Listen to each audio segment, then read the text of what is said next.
Hi guys, it's Shannen here from Coaching Masters. I'm just going to talk to you today about overcoming self-comparison as a coach.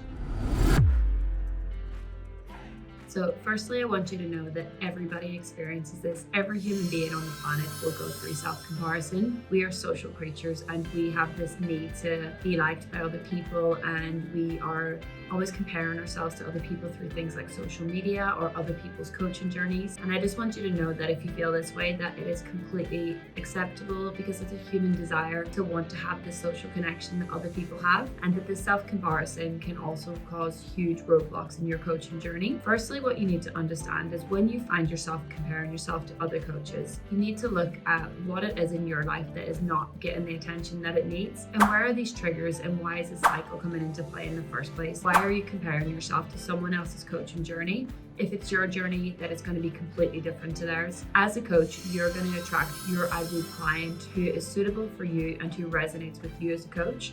And that's why they're going to be your client and not someone else's. If you keep showing up and being yourself and reminding yourself of why you're a coach and what you're good at, and that it's your coaching journey, not anyone else's, then that's going to help you break down that first belief of comparing yourself to other people constantly, especially on social media. Because coaching is an online business, so it is a tendency to definitely feel that self-comparison a lot more. Letting yourself just understand and accept that part, that when you do find yourself in the self-comparison method of always just not feeling good enough, or that you need to be doing more, or that this coach that you're comparing yourself to is way better than you and that you couldn't be as successful as them, asking yourself, why do you feel that way? And how can you learn from that coach instead of having essentially feelings of what will come up will be anger, hatred, jealousy, and fear. And again, these are all completely natural human instincts to experience. So giving yourself some time in self-compassion and reminding yourself that we are all on our own coaching journey, always being yourself and reminding yourself of why you are going to be a good coach, and why that you need to keep reminding yourself that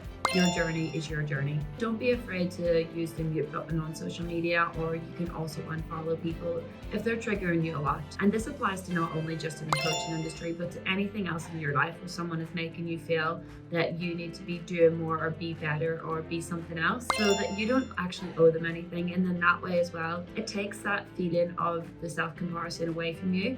Because self-comparison can be soul consuming. It can really take over and affect your work, because if you're constantly in this mindset that you're not good enough, or that you're always trying to look up to being who the other person is, but that's not you, then you're going to really find yourself in this negative spiral of negative thoughts. Another great thing to overcome self-comparison will be giving yourself time as well. And we might see one coach has taken off at a huge pace compared to you. That is where the self-comparison really does start to trigger massively. But again, it's looking back on maybe that coach had different experiences in their life that allowed them to escalate at a faster pace. Maybe they had more time freedom, or maybe they had something else going on before, that they maybe studied the same course as you and you might have just started out. And even if you started out and you're going at the same pace, but they seem to be getting more clients, just asking yourself, like, what do you need to give yourself in that time, as opposed to letting self-comparison consume you? Because when we let it consume us, then we actually stop taking action, we stop doing the things that we love, and we don't find as much joy in it. And we want to avoid that, because we want to remember why we are a coach in the first place, and how we can help people and how we're going to benefit them. Keeping an eye on those triggers, allowing yourself to have time and patience with yourself, and asking yourself that why is it that you're comparing yourself to this coach? And usually it comes because we have this desire to want and succeed and to be super successful straight away. Things will work out for you when they need to be. So just keep showing up and doing the things that you can do, trusting the process, giving yourself some time to just learn from it, and looking at your self-comparison not from a place of anger or fear or jealousy, but actually turning it around and changing your perspective, and understanding that the reason that you're having these feelings in the first place is because you have this desire to be where they are. So how can you use this desire to help you grow and move forward, as opposed to it pulling you back and restricting you to a place where you don't really want to be? So definitely just giving yourself some time to sit with that, and asking yourself different questions, like journaling on it, and using the tools and techniques that have already got you to the point in your coaching journey to where you are and why you took action to becoming a coach. and reminding yourself that it's your journey, it's your path, your lane, and you're the one that gets to take control of that. So how can you give yourself some time and compassion to really steer the wheel on that journey and just keep it moving forward from a good place, from a place where you want to learn? And another good way to do that is by focusing on your strengths. So instead of looking at what this newbie coach that might be on the same path as you has been doing, how about you turn it around and give yourself some credit for all the things that you're good at? Giving yourself the credit that you need and understanding that you are just as powerful on your journey, no matter what pace you're going at, even if that is at a slower pace. Allowing yourself to just really tap into what makes you good, what makes you powerful, and how can you turn that around and make it so that you can put it into your coaching journey to show up as the best possible version as yourself as a coach. Bring up your confidence as well. When we learn to have more confidence in ourselves and back ourselves, instead of giving that time and credit to who we think we need to be or where we think we should be on our coaching journey, having that confidence to trust the process, to tap into your intuition, then having that confidence is going to help you show up as well. And again, when your clients or your IBM clients can see what it is that you're able to offer them and looking at it from a place of confidence in yourself, they're really going to resonate with that, because people love authenticity. And if you keep showing up as yourself and being authentic, then they're really going to resonate with that as well. And another massive thing for self-comparison is always reminding yourself that social media is not real.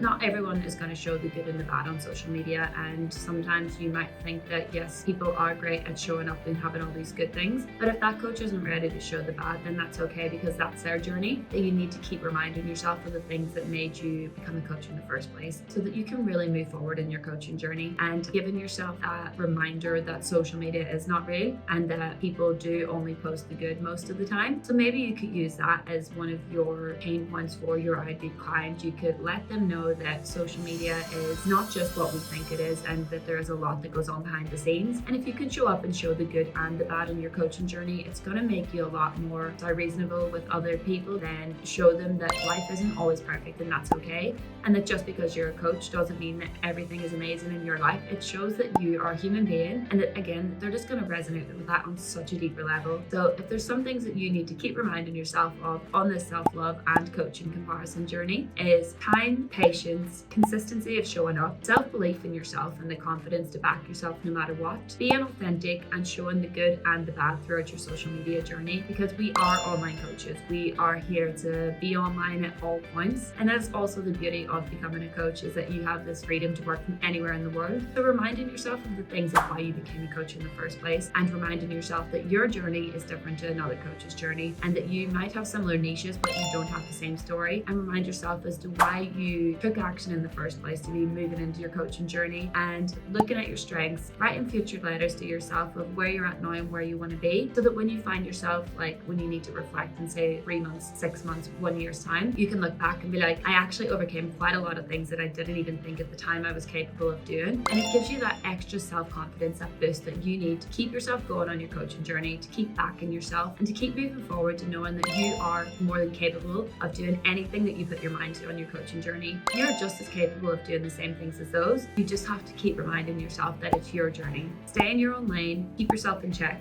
and understand why and where your triggers are coming from, and work on that desire. Turn it from a place of fear or anger or guilt or jealousy, and use it as direction. Look at them for inspiration. How can you learn from it? How can you turn it around and change your perspective? Because as coaches, we all know that the number one thing that we need to do is change our perspective and how we look on things. And that's the beauty again of the coaching industry, is that we have this passion and this power, and you have it within yourself as well, to remind yourself that you're more than capable of doing anything that you want to do. So I hope you find this helpful for some self-comparison tips, reminding yourself that you're only a human being if you do go through self-comparison. And if you feel like you're in a real downward spiral of self-comparison, give yourself just a little bit more time to take a step back from social media or coaches that aren't real or triggering you at that time, and just sitting with yourself, check in with yourself. I know that you're more than capable of doing it, and I know that you're more than capable of letting go of that self-comparison and using it from a place of love, because you wouldn't be a coach if you weren't able to take action and move forward on this journey in the first place. So remind yourself again of why you are a coach and master. I hope you find this helpful. Bye.